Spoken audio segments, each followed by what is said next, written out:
नमस्कार मित्रांनो, त्रिशूल RDS मध्ये आपल्या सगळ्यांचं खूप खूप स्वागत आहे.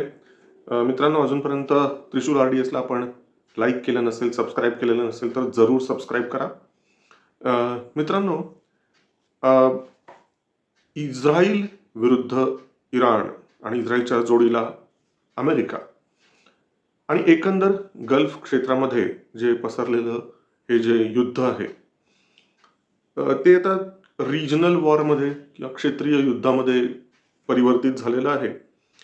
अशा या युद्धाच्या पार्श्वभूमीवर आपल्याकडे वेगवेगळ्या स्वरूपाच्या अफवा उठत आहेत. हे युद्ध साधारणपणे एक 28-30 दिवस साधारणपणे चालू आहे आता. जवळजवळ 1 महिना म्हणता येईल आपल्याला रफली. तर असं हे जवळपास महिनाभर चालू असलेलं हे जे युद्ध आहे, त्याचे परिणाम जगावरती वेगवेगळ्या पद्धतीने होत आहेत. खाडीतल्या देशांना थेटपणे त्याचे परिणाम भोगावे लागतात आणि जगाला वेगवेगळ्या पद्धतीचे परिणाम भोगावे लागतात अप्रत्यक्षपणे. ते आपल्याला सगळ्यांना साधारण त्याची कल्पना असेल आणि या व्हिडिओमध्ये तुम्हाला मी ते थोडक्यात काय नेमके परिणाम आहेत तेही सांगणारच आहे. पण त्या व्यतिरिक्त भारतामध्ये सध्या महाराष्ट्रामध्ये सोशल मीडियाच्या माध्यमातून आणि लोकांच्या एकमेकांच्या चर्चांमधून एक प्रकारचं एक पॅनिक पसरतंय. वेगवेगळ्या प्रकारच्या उथळ अफवा पसरत आहेत. तर भारत सरकारने कॅटेगोरिकली सांगितलेलं आहे की बिनबुडाचे ज्या अफवा आहेत, खोटी माहिती जी आहे ती पसरवू नका. ऑथेंटिक इन्फॉर्मेशन घ्या, खात्रीशीर माहिती घ्या. भारत सरकारच्या वेबसाईट्स उपलब्ध आहेत, त्या माध्यमातून तुम्ही माहिती घ्या आणि मग ती एकमेकांना तुम्ही सांगू शकता. तर आपल्याला तौलनिक पद्धतीने बघायला पाहिजे की जगात सध्या काय काय चालू आहे. युद्ध म्हटल्यानंतर आणि हे अशा पद्धतीचं जेव्हा युद्ध होत असतं त्याचा जगावरती प्रत्यक्ष अप्रत्यक्षपणे परिणाम होतच असतो. त्याच्यामुळे असं जगभरात जेव्हा काही गोष्टी घटना मोठ्या स्केलवरती घडतात तेव्हा त्याचा काही ना काहीतरी इम्पॅक्ट हा भारतावरती पडणार ही उघड गोष्ट आहे आणि त्याची मानसिक तयारी आपण ठेवली पाहिजे. आणि म्हणूनच पंतप्रधान नरेंद्र मोदी यांनी लोकसभेत आणि राज्यसभेत जेव्हा भाषण केलं, त्या भाषणातून एकंदर जो सूर होता त्यातला एक महत्त्वाचा संदेश हाच होता की भारतीयांनी आता कंबर कसली पाहिजे आणि वेगवेगळ्या स्वरूपाचं जे काही संकट येऊ शकेल, येईलच असं नाही, पण समजा जर का आलं तर त्याच्यासाठीची तजवीज तयारी भारताने केली पाहिजे. मानसिक तयारीपासून ते ॲक्च्युअल तयारीपर्यंत सगळ्या गोष्टी केल्या पाहिजेत, असंच मोदीजींनी सांगितलं होतं. मात्र त्यांच्या वक्तव्याचा थोडासा एक वेगळा अर्थ थोडा आपल्याकडे काढला जातो. याची 2 कारणं आहेत. एक म्हणजे त्यांनी त्यांच्या भाषणाच्या ओघात असं सांगितलं, कारण नॅचरली त्याच्या मागचं म्हणजे इतक्या मोठ्या लेव्हलचं राष्ट्रीय संकट ज्याला म्हणता येईल, जे की आंतरराष्ट्रीय स्वरूपाचं आहे, मात्र ते राष्ट्रीय संकटही बनून आलेलं आहे. अशा स्वरूपाची एक ताजी घटना होती 2 वर्षापूर्वीची, ती म्हणजे कोरोनाची महामारी. तर त्याचं उदाहरण मोदीजींनी दिलं आणि ते उदाहरण देताना मोदी यांनी सांगितलं की ज्या पद्धतीने कोरोना महामारीचा मुकाबला एक राष्ट्रीय संकट म्हणून भारतीयांनी एकजूटपणे केला, त्या पद्धतीने त्या पातळीवरचं हे एक विशिष्ट राष्ट्रीय संकट आहे असं समजलं पाहिजे. आता जे काही संकट येत आहे ते, आणि त्याचा मुकाबला हा तेव्हा जसा सगळ्यांनी एकत्रित एकसंधपणे केला होता त्या पद्धतीने आता मुकाबला केला पाहिजे. इतकंच मोदीजींनी सांगितलं. एक उदाहरण देण्यासाठी त्यांनी कोरोना महामारीचं उदाहरण सांगितलं. पण आपल्याकडे त्या वक्तव्याचा विपर्यास होऊन काय पद्धतीने सांगितलं जातं एकमेकांना आणि तसे पोस्टही व्हायरल होत आहेत की आता भारतात लॉकडाऊन लागणार का काय. तर एक गोष्ट लक्षात घ्या, मोदींनी असं कुठेही म्हटलं नाही की आता भारतात लॉकडाऊन लागणार आहे. जर लागणार असेल तर मोदीच नाही, भारत सरकार आपल्याला त्या पद्धतीने पूर्वसूचना देईल. असं नाही की आता झटकन पुढच्या 1 तासामध्ये लॉकडाऊन लागेल किंवा उद्यापासून लॉकडाऊन लागेल असं काही नाही. त्याच्यामुळे त्या बाबतीत पॅनिक करून घेऊ नका, बिलकुल नको. दुसरी गोष्ट की हे लॉकडाऊनचं मग कुठनं आलं? केवळ मोदीजींच्या त्या भाषणातून कोरोना महामारीच्या उदाहरणाच्या देण्यामुळे झालंय का? नाही, ते एक कारण झालं. दुसरं एक कारण असं आहे की आपल्या शेजारी देशात म्हणजे पाकिस्तानामध्ये लॉकडाऊन लागलेला आहे. सेमी लॉकडाऊन म्हणायला पाहिजे. सेमी लॉकडाऊन असा की तिथे 4 दिवसाचंच वर्क वीक सध्या त्यांनी डिक्लेअर केलेलं आहे. म्हणजे कामाचे 6 दिवस 7 दिवस असं जे वेगवेगळ्या देशांमध्ये चालतं तसं न होता जवळजवळ 3 दिवस सुट्टी आणि 4 दिवसाचंच फक्त काम आणि बाकीचे दिवस वर्क फ्रॉम होम, अशा पद्धतीचं आता पाकिस्तानात लावलेलं आहे. आणि तिथं फ्युएल कट्स आणि स्कूल शटडाऊन पण करण्यात आलेलं आहे. त्याच्यामुळे थेटपणे लॉकडाऊन नाही म्हणता येणार, पण एक सेमी लॉकडाऊन अशी स्थिती पाकिस्तानात आलेली आहे.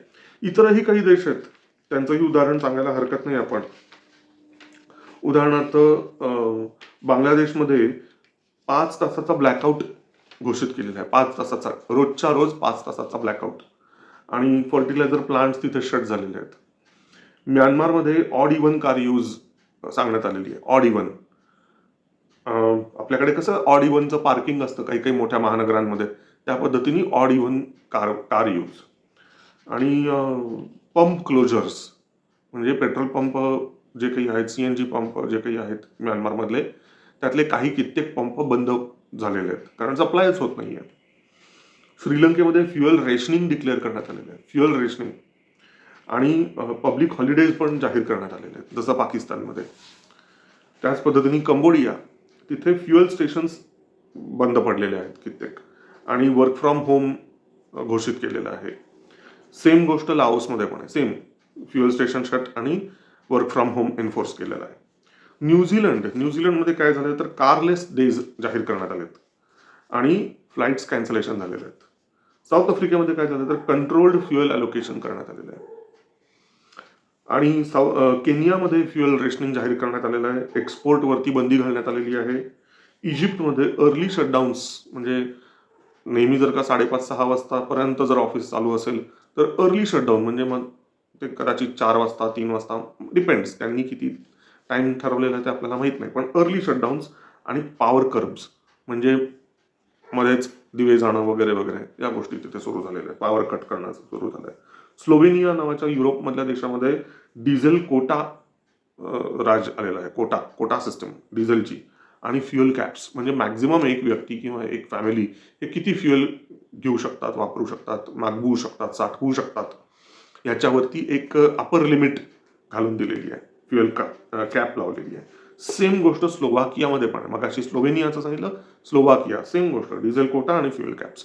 म्हणजे मित्रांनो, एकंदरीत रेस्ट ऑफ द वर्ल्ड, जगभरामध्ये जर तुम्ही स्थिती बघितली तर तुम्हाला डिझेल कॅप्स, म्हणजे डिझेल किती वापरायचं त्याच्यावरती एक मर्यादा घातली गेलेली आहे. जगभराचं समजा, जगातल्या वेगवेगळ्या देशांचा जर उदाहरण घेतलं आणि एक ग्रॉस सिस्टीम जर बघितली तर सध्या काय चित्र दिसतं, डिझेलच्या वापरावरती एक प्रकारचा अंकुश लावलेला आहे. आणि डिझेलचा उपयोग कुठे येतो? ट्रक्स, ट्रॅक्टर्स, ट्रॉलीज, असे जड वाहनांच्यासाठी त्याचा उपयोग होतो. कारलेस डेज जाहीर करण्यात आले, जसं की न्यूझीलंडमध्ये वगैरे सांगितलेलं आहे ना, त्या पद्धतीने जगातल्या कित्येक देशांमध्ये कारच्या वापरावरती बंदी घालण्यात आलेली आहे. कारण खूपदा असं होतं, आपल्याला माहिती आहे की एकच व्यक्ती कम्युट करत असतो, एकच व्यक्ती प्रवास करतोय, पण मात्र तो कारने जात असतो. ते स्टेटस सिम्बॉल झालेलं आहे, पण त्याच्यामध्ये इंधन जास्ती जळतं, दुचाकीच्या पेक्षा जास्ती इंधन कारवरती जळतं. आणि तिसरी गोष्ट म्हणजे फ्लाईट कट्स. तर अशा पद्धतीच्या उपाययोजना ह्या सध्याच्या अभूतपूर्व अशा सिच्युएशनमुळे राबवल्या जात आहेत जगभरातल्या वेगवेगळ्या देशांमध्ये. भारतात मात्र दुसरीकडे स्थिती कशी आहे मित्रांनो? भारतामध्ये नो रॅशनिंग, कुठल्याही पद्धतीचं रॅशनिंग केलेलं नाही आहे. फक्त नवीन गॅस नोंदणी जेव्हा आपण करतो ती 25 दिवसांनी करायच्या ऐवजी 20 दिवसांवरती, इतकीच छोटीशी गोष्ट भारत सरकारने केली. आणि त्यात काही वावगं नाही, 20 दिवस एक सिलेंडर अगदी आरामात चालतो आपला. दुसरी गोष्ट की हे आपल्या घरगुती वापराच्या संदर्भातलं सिलेंडरचं झालं. मात्र कमर्शियल वापराच्यासाठी मात्र भारत सरकारने काही निर्बंध घातलेले आहेत. आणि त्याच्यात काही हरकत नाही, त्याच्या वाचून काही कुणाचं नडत नाही. हा, आता हॉटेल व्यावसायिक वगैरे जे काही आहेत, जे व्यावसायिक पद्धतीने जे गॅस सिलेंडरचा वापर करतात, त्यांच्यासाठी रेट्स वेगळे असतात, त्यांची सिस्टीम वेगळी असते. सरकारने व्यावसायिक स्वरूपाच्या सिलेंडरवरती जी मर्यादा घातलेली आहे त्याचा फटका थोडासा हॉटेल व्यावसायिकांना बसतोय आणि तो बसणार आहे. मात्र त्यातनंही मार्ग काढतात आपल्याकडचे लोक. घरगुती वापराच्यासाठीचे म्हणून जे सिलेंडर असतात ते तिकडं आणतात किंवा इंडक्शन कुकिंगचा वापर करतात. बरेच झोलझाल केलेले असतात. तर म्हणजे प्रत्येक, आपण कायदा म्हणलं की कायद्यातनं पळवाटा काढणारे लोक असतात ना, तसं सगळं चाललेलं असतं. असो, तर नो रेशनिंग आहे भारतामध्ये, रेशनिंग नाही. दुसरी गोष्ट, नो शटडाऊन्स. कुठेही असं झालेलं नाही आहे की रिफायनरीज बंद पडल्या आहेत म्हणा किंवा पेट्रोल पंपच बंद पडलेत, असं काहीही झालेलं नाही. आणि दुसरी गोष्ट म्हणजे की सप्लाय इंटॅक्ट आहे. सप्लाय म्हणजे कुठला सप्लाय? तर क्रूड ऑइल जे आपल्याला येतंय, आता होर्मुझच्या खाडीचं जे आहे तिकडनं आपल्याला त्या मोठ्या प्रमाणात येत नाही. आता रिसेंटली आपल्याकडे 2 ते 3 मोठी जहाजं फ्युएल घेऊन आलेली, क्रूड ऑइल घेऊन आलेली. त्यांना इराणच्या बरोबर आपले चांगले संबंध असल्यामुळे परवानगी मिळाली. तिकडनं 2-3 शिप्स आल्या आपल्या, सक्सेसफुली आल्या. त्याच्यामुळे तिकडनं आपल्याला अव्याहतपणे सप्लायवरती अंकुश बसलेला आहे, प्रमाण कमी झालं आहे, पण अगदीच बूच नाही बसलेलं. ही एक गोष्ट. दुसरी गोष्ट, भारताने काय केलं माहितीये का मित्रांनो, डायव्हर्सिफिकेशन खूप छान पद्धतीने केलंय. आपलं अवलंबित्व 2020 साली हॉर्मुझच्या मधून येणाऱ्या आयातीमध्ये जे काही आपलं अवलंबित्व होतं ते किती टक्के होतं माहितीये का मित्रांनो? 60% अवलंबित्व होतं हॉर्मुझवरती आपलं. आयात हॉर्मुझमधून जी इंधनाची होत होती ती जवळजवळ 60% इतकी होती 2020 साली. त्यावेळेला तर कुठलंही म्हणजे महामारी सारख्या गोष्टी सुरू झालेल्या होत्या, मान्य आहे. पण मात्र अजून तेवढ्या मोठ्या प्रमाणामध्ये सुरुवात झालेली नव्हती भारतामध्ये. भारतामध्ये केसेस 21 सालापासून सुरू झाल्या कोरोना महामारीच्या. पण 2020 ची आकडेवारी होती 60%, 60%ची. भारताने त्यानंतर निर्णय घेतला भारत सरकारने आणि टप्प्याटप्प्याने आपण आपलं हॉर्मुझवरून येणारं जे काही आयात आपण करतोय इंधनाची, त्याच्यावरचं अवलंबित्व, हॉर्मुझवरचं आपलं अवलंबित्व हे आपण टप्प्याटप्प्याने कमी करत आणलं दरवर्षी. कधी 10%, कधी 5%, कधी 15%, असं करत करत करत आजची स्थिती 2026ची अशी आहे की आता आपण 30% आलो. हॉर्मुझवरचं आपलं अवलंबित्व फक्त 30% इतकं आहे. मित्रांनो, कल्पना करा, आज 2026ला जर का आपलं अवलंबित्व 60%, 60% एवढं जर असलं असतं हॉर्मुझवरती, तर काय भीषण परिस्थिती झाली असती. पण ह्याच्यातून लक्षात येतं, मोदी सरकारनी एन्व्हिजन केलं का की भविष्यात असं काही संकट होऊ शकेल. भारत सरकारनी, मोदी सरकारनी कदाचित ही गोष्ट ओळखली असेल की आपण प्रमाणापेक्षा जास्ती अवलंबून होत राहतोय हॉर्मुझवरती. आणि म्हणून भारताने काय केलं, खूप सोप्या सोप्या गोष्टी केल्या. आपण नाही का प्रवासात जाताना सगळे पैसे आपण एका खिशात ठेवत नाही, वेगवेगळ्या खिशांमध्ये आपण पैसे ठेवतो, काही कप्प्यांमध्ये ठेवतो, बरंच काय काय करतो. घरातल्या म्हाताऱ्या बायका असतात त्या काय करतात, किंवा गृहिणी असतात त्या काय करतात, सगळे पैसे एकत्र एका कपाटात एका कप्प्यात नाही ठेवत, त्या वेगवेगळ्या ठिकाणी विखरून ठेवतात. कुठे डब्यात ठेवतात, कुठे धान्यात ठेवतात, काय काय 56 गोष्टी करतात.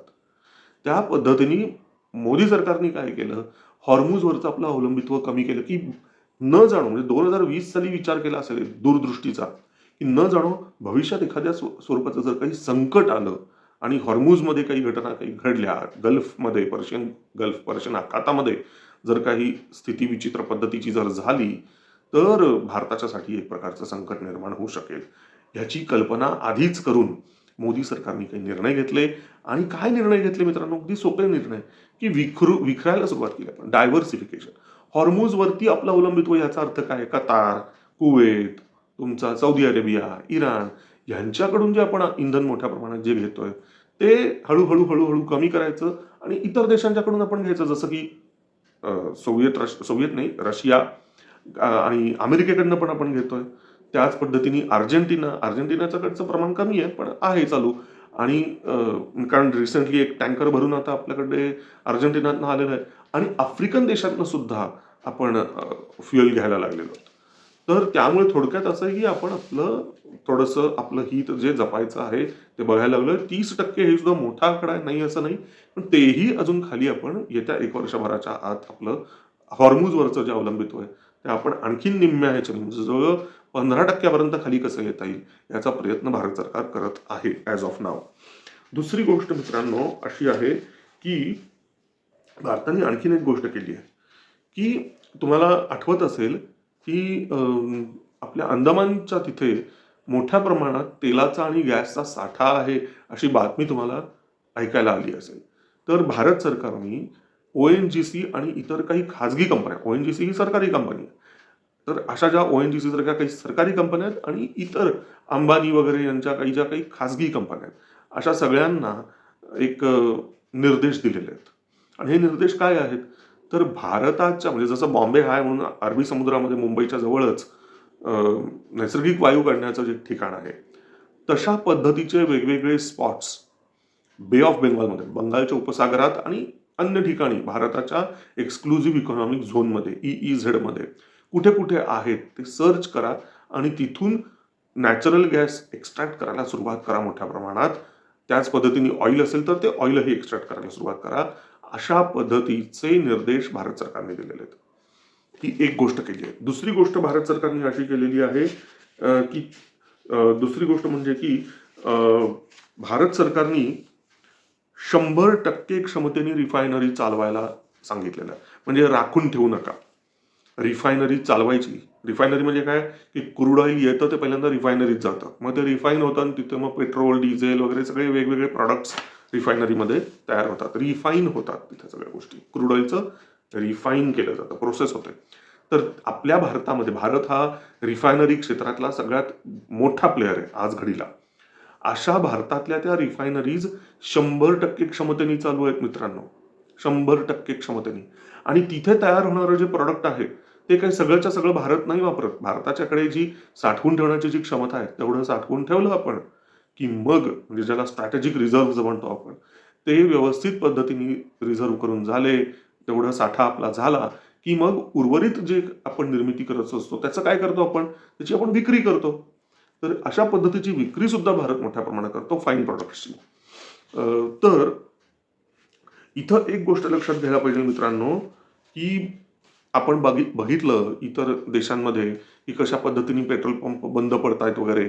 भारतामध्ये पेट्रोल पंप बंद पडलेले नाहीत. आत्ताच सांगितलं तसं रिफायनरीज 100% क्षमतेने चालू आहेत. दुसरी गोष्ट म्हणजे पेट्रोल डिझेलचा तुटवडा बिलकुल नाही. एलपीजीच्या बाबतीत सुद्धा लोक खूप मोठा एक पॅनिक करतायत, पण मात्र एलपीजीचा तुटवडा नाही. सप्लायच्या मध्ये थोडासा एक प्रॉब्लेम होतो. याचं कारण लोक पॅनिक होत आहेत आणि मोठ्या प्रमाणात फोन करतायत आणि बोलवून घेत आहेत, मागवून घेत आहेत किंवा रांगा लावतायत. त्याच्यामुळे एक पद्धतीचा ताण पडतोय. बाकी काही नाही. ताण पडतोय पण तुटवडा नाहीये. तुटवडा अजिबात नाहीये एलपीजीच्या बाबतीत. दुसरी गोष्ट, भारताने एलपीजीच्या बाबतीत काही स्पेशल प्रयत्न करायला सुरुवात केलेली आहे. ती म्हणजे पीएनजीच्या वरती आपण आता फोकस वाढवणार आहोत. पीएनजी ऑलरेडी काही मेट्रोपॉलिटन सिटीजमध्ये जसं की दिल्ली असेल, मुंबई असेल, पुण्यातले काही भाग असतील आणि भारतातले इतर कदाचित बंगळुरू वगैरे सारख्या शहरांमध्ये असेल, मेट्रोपॉलिटन सिटीजमध्ये सध्या ऑलरेडी पीएनजी आहेच. पीएनजी म्हणजे काय मित्रांनो, तर पुन्हा गाडगिळचे ज्वेलर्स नाही, तर पीएनजी म्हणजे पाईप्ड नॅचरल गॅस. पाईप्ड नॅचरल गॅस म्हणजे काय, तर पाईपमधून नॅचरल गॅस येणं, नैसर्गिक वायू थेट तुमच्या स्वयंपाकघरात येतो. सिलेंडरची गरज लागत नाही. ज्यांच्याकडे ऑलरेडी पाईपच्या मधून गॅस येतोय त्यांना हे माहिती आहे, ते वापरच करतायत कारण रोजच्या रोज. मात्र बहुसंख्य जनता भारतातली अशी आहे आणि महाराष्ट्रातली सुद्धा, की ज्यांना पीएनजी म्हणजे पाईपद्वारे घरामध्ये जसं पाणी येतं तसं नैसर्गिक वायू येतो तुमच्या थेट तुमच्या चुलीला तो अटॅच केलेला असतो. ही गोष्ट कित्येकांना माहिती नाहीये. म्हणून मी ती एक्सप्लेन करतोय. आता फरक काय मित्रांनो, एलपीजी म्हणजे लिक्विफाईड पेट्रोलियम गॅस. एलपीजी जे आपण सिलेंडरमध्ये भरून आपल्याकडे येतो किंवा आपण आणतो, ज्याचा आपण आपल्या कुकिंगच्यासाठी उपयोग करतो. तो जो एलपीजी सिलेंडरमधनं येणारा आहे त्यात आणि या पीएनजी मध्ये, पाईप नॅचरल गॅसमध्ये नेमका फरक काय आहे, तर नावातच आहे लिक्विफाईड पेट्रोलियम गॅस जो आहे ना, तो आपल्या चुलीमध्ये जेव्हा येतो तेव्हा तो गॅस बनून येतो. पण सिलेंडरमध्ये जेव्हा भरलेला असतो तेव्हा तो लिक्विड फॉर्ममध्ये असतो. म्हणजे तो द्रव रूपात असतो. द्रव रूपात असतो. सिलेंडरमध्ये जेव्हा असतो तेव्हा तो द्रव रूपात असतो. ज्या क्षणी त्याचा कॉक तुम्ही हलवता आणि तो पाईपद्वारे तुमच्या चुलीला जेव्हा अटॅच केलेला असतो, शेगडीला जेव्हा अटॅच केलेला असतो, त्यावेळेला मात्र त्या द्रवरूपाचं गॅसमध्ये, वायू रूपामध्ये परिवर्तन होतं. तर एलपीजीचा प्रॉब्लेम असा आहे की तो मोठ्या प्रमाणात या हॉर्मुझमधनंच येतो. कारण माझ्या कल्पनेप्रमाणे कुवेतमध्ये त्याच्या हे एलपीजी मोठ्या प्रमाणात तयार होतं. आता तिथं प्रॉब्लेम असा आहे मित्रांनो, प्रॉब्लेम असा आहे की केवळ हॉर्मुझ ब्लॉक झालेला आहे म्हणून आपल्याकडे एलपीजीचा सप्लाय कमी होणार आहे का भविष्यात, तर तसं नाहीये मित्रांनो. हे फक्त हॉर्मुझमुळे ॲज ऑफ नाऊ आत्ता तर तुटवडा नाहीच आहे एलपीजीचा. एक गोष्ट लक्षात घ्या. पण भविष्यात याचा काही इम्पॅक्ट पडेल का, कारण हे युद्ध आणखीन चालणार आहे म्हणतायत. कारण आता ग्राउंड इन्व्हेजनच्या साठी तयारी अमेरिकेने सुरू केलेली आहे. म्हणजे इराणवरती मुख्य भूमीवर हल्ला करणार आहेत का खर्ग आयलंडवरती अटॅक करणार आहेत हे आपल्याला अजून कळायचं. येत्या 1 ते 2 दिवसात हे कळायला लागेल. तुम्ही व्हिडिओ जोपर्यंत बघाल तोपर्यंत तुमच्याकडे ही इन्फॉर्मेशन आलेली पण असेल. पण हे युद्ध लांबवर चालण्याची शक्यता आहे. त्या परिस्थितीमध्ये एलपीजी वरती काही प्रमाणात फरक पडू शकतो, काही ताण पडू शकतो. पण ह्याचं कारण कुवेतमध्ये साठे मोठ्या प्रमाणात आहेत ह्याचे एलपीजीचे. पण आपण LPG वरचं अवलंबित्व जे आपलं कुवेतच्या संदर्भातलं जे आहे ते हॉर्मुजच्या एकट्या गोष्टीमुळे नाहीये मित्रांनो. हॉर्मुज ब्लॉक होण्यामुळे नाही. उद्या हॉर्मुज ओपन जरी झालं तरी सुद्धा सप्लायवरती, अगदी युद्ध जरी थांबलं, चला उद्या युद्ध थांबलं जरी, तरी सुद्धा LPGच्या सप्लायवरती, हॉर्मुजमधून येणाऱ्या LPGच्या सप्लायवरती, गल्फमधून येणाऱ्या LPGच्या सप्लायवरती परिणाम होणार आहे. याचं कारण असं की कुवेतमध्ये इतर सगळ्या देशांवरती ज्या पद्धतीने इराणनी बॉम्बफेक केलेली आहे, ड्रोन हमले केलेले आहेत, त्या पद्धतीने कुवेतवरती पण केलेले आहेत. त्यामुळे त्यांनी त्यांचे जे एक्सप्लोरेशन एक्स्ट्रॅक्शनचे जे प्लांट्स आहेत ते प्लांट्स थांबवलेले आहेत. आणि प्लांट्स थांबवल्यानंतर ते पुन्हा रिस्टार्ट करण्याच्यासाठीची जी प्रोसेस आहे ती कॉम्प्लेक्स असते, अवघड असते. ते काय चटचट तुम्हाला सुरू नाही करता येत. तर जर हल्ले झालेले असतील प्लांट्सवरती तर ते सुरू करायला आणखीन वेळ लागतो. आणि जर का हल्ले झाले नसतील पण तो प्लांट बंद ठेवलेला असेल तर तो रिस्टार्ट करायला सुद्धा काही टेक्निकल कारणांमुळे वेळ लागतो. त्याच्यामुळे सगळ्या गोष्टी सुरळीत व्हायला, बरं दुसरी गोष्ट ह्याच्यामध्ये आता इतरही फॅक्टर्स आहेत, जसं की इन्शुरन्स. म्हणजे की हा सगळा जो ट्रान्सपोर्ट आहे, हा ट्रान्सपोर्ट करताना इन्शुरन्स केले जातात या सगळ्या जहाजांचे, आणि या सगळ्या एक्सप्लोरेशनचे सुद्धा इन्शुरन्सेस असतात. ते सगळे भाव याच्यामध्ये इन्क्लुडेड असतात जेव्हा आपण आपल्या खिशातून जेव्हा पैसे खर्च करतो. मात्र आता या सगळ्या ज्या इन्शुरन्स कंपन्या आहेत त्या काढता पाय घ्यायला लागलेल्या आहेत. त्याच्यामुळे त्या इन्शुरन्स देत नाही. मग इन्शुरन्स नाही तर मग सगळा व्यापार ठप्प होतो. अशा पद्धतीने एकावर एक अनेक गोष्टी सध्या अवलंबून आहेत. त्याच्यामुळे LPG, आखातातून येणारं जे LPG आहे त्याच्यावरती बंधनं, निर्बंध हे येत्या काळात येणारच, हे धरून चालायचं. पण म्हणून भारत काय करतोय? भारत गप नाही बसलेला. भारताने काय केलंय, मोदी सरकारने काय केलंय की रशियाच्याकडून क्रूड ऑइलच्या सोबतच आपण LPG सुद्धा घ्यायचं, असं त्यांच्याबरोबर आपण करार करतोय. त्याच पद्धतीने इतरही कित्येक देशांच्या सोबत आपण LPGचे करार करतोय. त्याच्यामुळे भारताला LPG कमी पडणार नाहीये. पण भारत एक आयडिया करतोय. ती आयडिया अशी आहे की आपल्या उज्ज्वला गॅस योजना वगैरे सारख्या ज्या काही योजना असतात त्या ज्या आपल्या कमिटमेंट्स आहेत, सरकारी कमिटमेंट्स आहेत, त्या सरकारने दिलेलं आश्वासन आहे, तर प्रायोरिटीनी त्या उज्ज्वला गॅस योजनेसारख्या ज्या काही योजना आहेत त्या बंद पडता कामा नयेत, हा उद्देश सरकारचा आहे. त्याच्यामुळे या उज्ज्वला गॅस योजनाच्या सारख्यांना जे LPGचे सिलेंडर्स मिळायला पाहिजे ते अव्याहतपणे मिळत राहतील, ही गोष्ट सरकार बघतोय. डोळ्यात तेल घालून करणार आहे ते भविष्यात सुद्धा त्या पद्धतीने मिळत राहणार आहेत. हा पहिला मुद्दा. दुसरा मुद्दा तो म्हणजे ग्रामीण भागामध्ये PNG सप्लाय करणं अवघड आहे. ग्रामीण भाग जो काही आहे भारताचा, तो मग 40% असेल, 50% असेल, 60% असेल. हा जो काही ग्रामीण भाग जो आहे भारताचा, तिथे पाईप्ड नॅचरल गॅस पाठवणं, पोचवणं हे प्रॅक्टिकली अशक्य आहे. कारण कित्येक आपल्याला माहिती आहे ग्रामीण भाग जो आहे तो विस्तृत आहे भारताचा, आणि प्रत्येक ठिकाणी लोकसंख्येचं प्रमाण कमी जास्त आहे. खेडं म्हटल्यानंतर काही विशिष्ट संख्या असते असं नाही. कोकणातल्या खेड्यांमध्ये लोकवस्ती विरळ आहे, म्हणजे कमी आहे. आणि त्या मानाने देशावरती आल्यानंतरची जी काही मराठवाडा वगैरे भागातली, सोलापूर भागातली आणि पुण्यासारख्या भागातली जी काही खेडी आहेत, तिथं खेड्यांची संख्या जास्ती आहे. म्हणजे खेड्यातल्या लोकवस्तीची संख्या जास्ती आहे. त्याच्यामुळे खेडं म्हटल्यानंतरची जी लोकवस्ती आहे त्याचं प्रमाण कमी जास्ती आहे. दुसरी गोष्ट, दुर्गम भागात सुद्धा खेडी आहेत आपल्याकडे. त्याच्यामुळे तिथं ती जोडणी करणं, तिथं ते पाईप टाकणं आणि त्याच्यातून एक कॉन्स्टंट सप्लाय तयार करणं ही अवघड गोष्ट, प्रॅक्टिकली अशक्य गोष्ट आहे. शिवाय मित्रांनो, शहरासारख्या ठिकाणी PNG लागू करणं अतिशय सोपं आहे. अवघड आहे पण अशक्य नाहीये. आणि त्याचा कॉन्स्टंट वापर होत राहतो.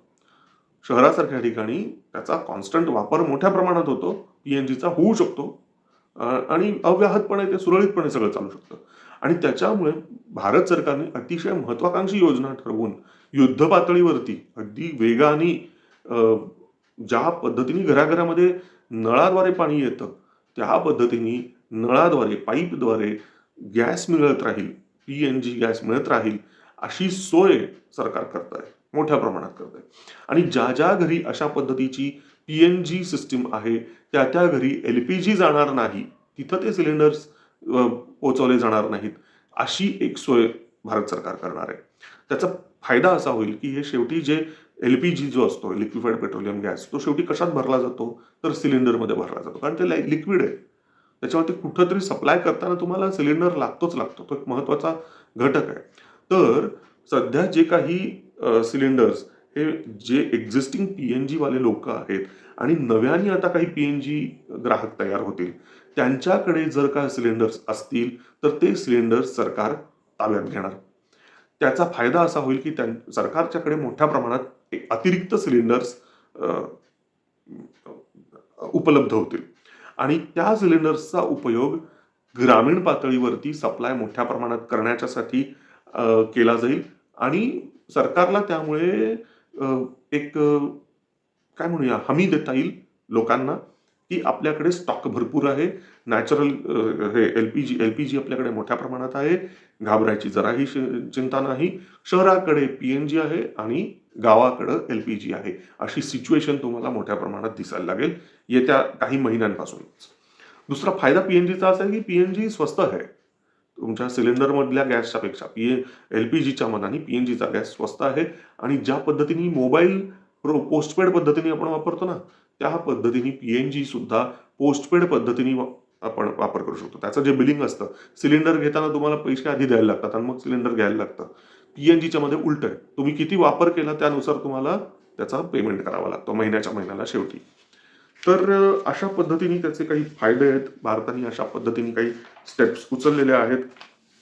मित्रांनो, आपल्याकडे काही खोट्या अफवा पसरतात की 6 दिवसांचा आता स्टॉक उरलेला आहे वगैरे वगैरे.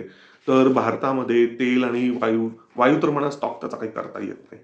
पण तेलाच्या बाबतीमध्ये मात्र स्टॉक मोठ्या प्रमाणात भारताने केलेला आहे गेल्या काही वर्षांमध्ये.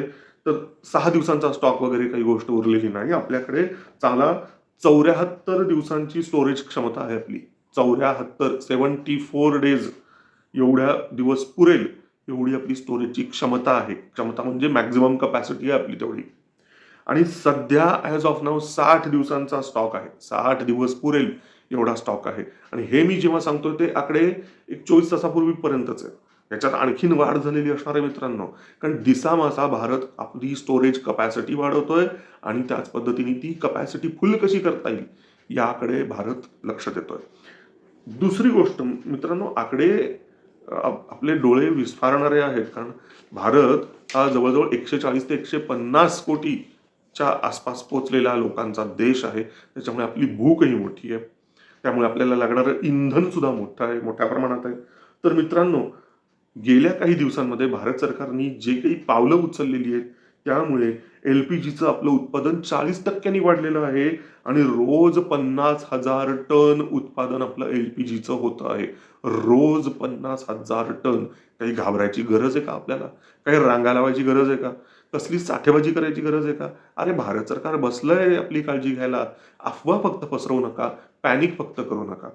मित्रांनो, आणखीन एक सिलेंडरच्या डिलिव्हरीवरती आज जो परिणाम होतोय तो केवळ आपल्या घबराटीमुळे होतोय, आपल्या पॅनिक होण्यामुळे होतोय. तरीही मित्रांनो, आज घडीला सबंध देशभरामध्ये दररोज 50 लाख प्लस सिलेंडर डिलिव्हरी होत आहेत ॲज ऑफ नाऊ. दिवसाला 50 लाखांपेक्षा जास्त सिलेंडर्स डिलिव्हर होत आहेत. तर मित्रांनो, आपल्याकडे लॉकडाऊन लागणारच आहे, आता काही खरंच नाही वगैरे असं काहीही नाहीये. होय मित्रांनो, ही गोष्ट खरी आहे की ही एक फक्तच राष्ट्रीय आपत्ती आता आहे असं नाही, तर आंतरराष्ट्रीय स्वरूपाची सिच्युएशन आहे. युद्ध म्हटल्यानंतर त्याच्या झळा सगळ्याच देशांना बसणार आहेत, सगळ्या जगाला बसणार आहेत. तर त्याच्यात काही ना काहीतरी झळा भारताला बसणारच आहेत. पण तरी सुद्धा ज्या पद्धतीने नाही का सूर्यावरून निघणारी हार्मफुल जी काही किरणं असतात त्यांच्यापासून प्रोटेक्शन पृथ्वीवर पृथ्वीचं प्रोटेक्शन कोण करतं? तर पृथ्वीचं जे चुंबकीय क्षेत्र आहे त्याच्यामुळे आणि ओझोन लेअर त्याच्यामुळे पृथ्वीकडे येणारे जे सोलर रेडिएशन आहे, हॅझार्डस जे सोलर रेडिएशन आहे त्याच्यापासून पृथ्वीवासियांचं रक्षण होत आहे. अगदी त्याच पद्धतीने मोदी सरकार, भारत सरकार हे अशा काही पद्धतीने उपाययोजना करते, धोरणं राबवतंय की ज्यामुळे भारतवासियांचं कल्याण होईल, भारतवासियांना कमीत कमी फटका बसेल याची पुरेपूर काळजी मोदी सरकार, भारत सरकार घेत आहे. आता हे तुम्हाला असं उगाच वाटेल की मी केवळ बाजू घ्यायची म्हणून, सरकारची तरफदारी करायची म्हणून असं करतोय, तर असं बिलकुल नाहीये. तुम्ही स्वतः आकडेवारी तपासा, स्वतः अभ्यास करा. सगळी आकडेवारी पब्लिक डोमेनमध्ये उपलब्ध आहे. कुठल्या तरी सांगोपांगीच्या अफवेवरती अवलंबून राहू नका. कुठल्या तरी खोट्या प्रोपगंडावरती अवलंबून राहू नका. केवळ AI टूल्सचा वापर करू नका माहिती मिळवण्याच्यासाठी. तर भारत सरकारची जी ऑथेंटिक इन्फॉर्मेशन आहे, त्यावरती रिलाय राहा, त्याच्यावर विश्वास राहा. भारत सरकार खोटी माहिती पुरवत नाही. अनलाईक इतर काही देश आहेत जे अगदी व्यवस्थित खोटी माहिती पुरवतात. भारत सरकार त्या पद्धतीने खोटी माहिती बिलकुल पुरवत नाही. आपल्याकडे काही निष्पक्ष अशा पद्धतीच्या समित्या आहेत, त्यांचं नियंत्रण सरकारच्या वेगवेगळ्या कृतीवरती असतं. कित्येक पार्लमेंटरी कमिटीज असतात, ज्यांचं लक्ष चालू असतं की काम कशा पद्धतीने चाललेलं आहे, माहिती व्यवस्थित पद्धतीने जनतेपर्यंत पोहोचवली जाते का नाही. तर त्यामुळे आपलं कामकाज व्यवस्थित पद्धतीने चालतंय, निष्पक्ष पद्धतीने चालतंय आणि कल्याणकारी स्वरूपाचं सरकार आहे, लोकांची काळजी घेणारं सरकार आहे. आणि भारताला कळतंय, भारत सरकारला लक्षात आहे की काय काय प्रॉब्लेम्स येऊ शकतात. आणि म्हणूनच भारताने मोदींनी भारताला, भारतीयांना एक सूचना देऊन ठेवलेली आहे की संकटाची स्थिती आहे, जागतिक स्वरूपाचं संकट आहे. भारत अजून तरी भारताच्या वरती त्याचे आघात एवढ्या मोठ्या प्रमाणात झालेले नाही आहेत, जेवढे जगातल्या इतर काही देशांवर झालेले आहेत. पण भविष्यात काय होईल आपल्याला माहित नाही. भारत सरकार काळजी घेत आहे आपली, पण तरीही काही स्वरूपाचे फटके आपल्याला बसू शकतात. त्याच्यापासून तयारी आधीच आपण व्यवस्थित पद्धतीने करायला पाहिजे. तयारी करायला पाहिजे याचा अर्थ अफवा पसरवायला पाहिजे का? नाही. तयारी करायला पाहिजे मानसिक आणि काय म्हणूया सावधगिरी बाळगायला पाहिजे. याचा अर्थ असा आहे का की आपण साठेबाजी करावी आणि अफवा पसरवाव्या? नाही. पॅनिक करावं असा याचा अर्थ आहे का? बिलकुल नाही. काळजी घ्यायला पाहिजे, काळजी करायला नाही पाहिजे. ठीक आहे ना. चिंतन करायला पाहिजे, चिंता नाही करायला पाहिजे. सावधगिरी ठेवायला पाहिजे, पॅनिक नाही पसरवायला पाहिजे. तर अतिशय धैर्याने, अतिशय पॉझिटिव्हली संकटाचा डटके मुकाबला केला पाहिजे, संघटितपणे मुकाबला केला पाहिजे. सरकारच्या विरुद्ध जाऊन कुठलीही कृती आता नाही करण्याची गरज आहे. एक दिलाने सरकारच्या पाठीमागे आपण उभं राहायला पाहिजे. सरकारचे हात घट्ट केले पाहिजेत. सरकार ह्या पक्षाचं आहे, त्या पक्षाचं आहे, या व्यक्तीचं आहे, त्या व्यक्तीचं आहे, असले फालतू विचार नाही करून चालणार ही वेळ. राष्ट्रीय संकट आहे म्हटल्यानंतर जे काही सरकार तिथं बसलेलं आहे, त्या सरकारचे हात मजबूत करणं हे आपलं राष्ट्रीय कर्तव्य आहे मित्रांनो. ठीक आहे ना. ज्या पद्धतीने दुसऱ्या महायुद्धाच्या काळात विन्स्टन चर्चिल कुठल्या पक्षाचा आहे हा विचार इंग्रजांनी केला नाही, ब्रिटिशांनी केला नाही. तो या लेबर पार्टीचा आहे का कॉन्झर्वेटिव्ह पार्टीचा आहे, असले काहीही विचार तेव्हाच्या पब्लिकनी केले नाहीत. पब्लिकच सोडा, नेत्यांनी पण नाही विचार केला. तेव्हा तर विन्स्टन चर्चिलनी जे काही मंत्रिमंडळ बनवलं होतं ते सर्वपक्षीय मंत्रिमंडळ बनवलेलं होतं. आणि अगदी इंग्लंडमध्येच कशाला जायचं मित्रांनो, भारतामध्ये उदाहरणं आहेत ना. भारतामध्ये जेव्हा जेव्हा युद्धजन्य स्थिती निर्माण झाली तेव्हा तेव्हा विरोधी पक्षांनी न मागता, सरकारनी न मागता विरोधी पक्षांनी पूर्णपणे सहकार्य केलेलं होतं. पूर्णपणे सहकार्य. 71च्या युद्धाच्या वेळेला वाजपेयी विरोधी भागांमध्ये बसलेले, तरुण होते तेव्हा वाजपेयी. तेव्हा वाजपेयींनी इंदिरा गांधींना पूर्ण सहकार्य देऊ केलेलं होतं. क्लिअर कट युद्ध चालू होतं.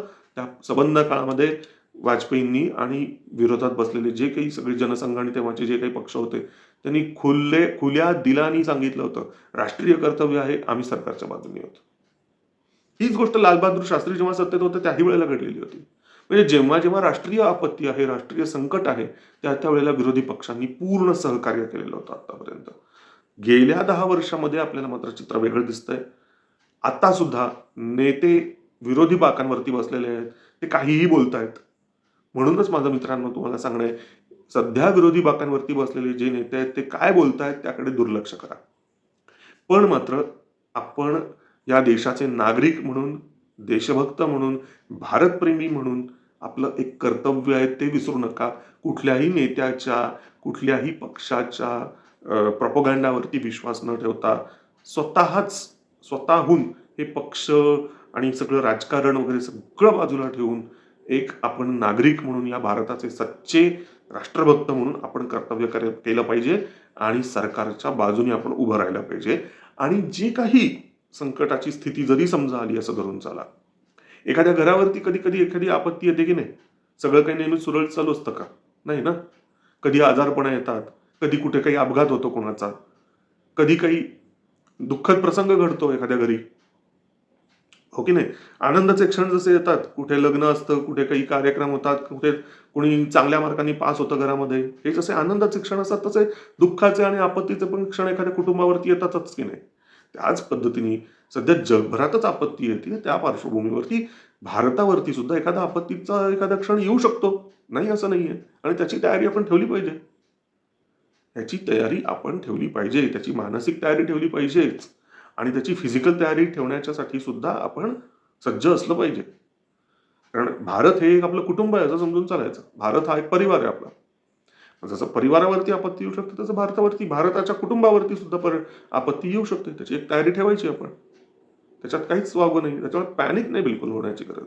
आणि ज्यावेळेला आपत्तीसारख्या सिच्युएशन्स येतात ना, त्याच तर वेळेला तुम्हाला तुमचं कर्तृत्व दाखवून देण्याची संधी मिळत असते.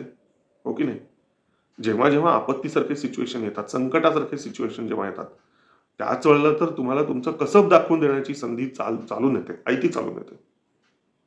संकटच नसतील, आपत्तीच नसेल, तर मग हे जे विशेष नेतृत्व जे येतं, सामान्यातून असामान्यत्व दाखवण्याची जी संधी मिळते, ती संधी मग अदरवाईज मिळतच नाही. आणि अशी माणसं असतात, काही-काही, थोडी असतात माणसं. तर अशा सर्व लोकांच्यासाठी ज्यांच्याकडे हा स्पार्क आहे, त्यांच्यासाठी ही चांगली पर्वणी चालून आली असं समजा तुम्ही. ठीक आहे ना? तर असो, हा मी व्हिडिओ इथेच थांबवतो. मला जाणीव आहे, की हा व्हिडिओ ताणला गेलाय, मोठा झालेला आहे. मात्र हा विषय असा आहे मित्रांनो, की हा थोडक्यात समजून सांगण्याच्या सारखा नाहीये.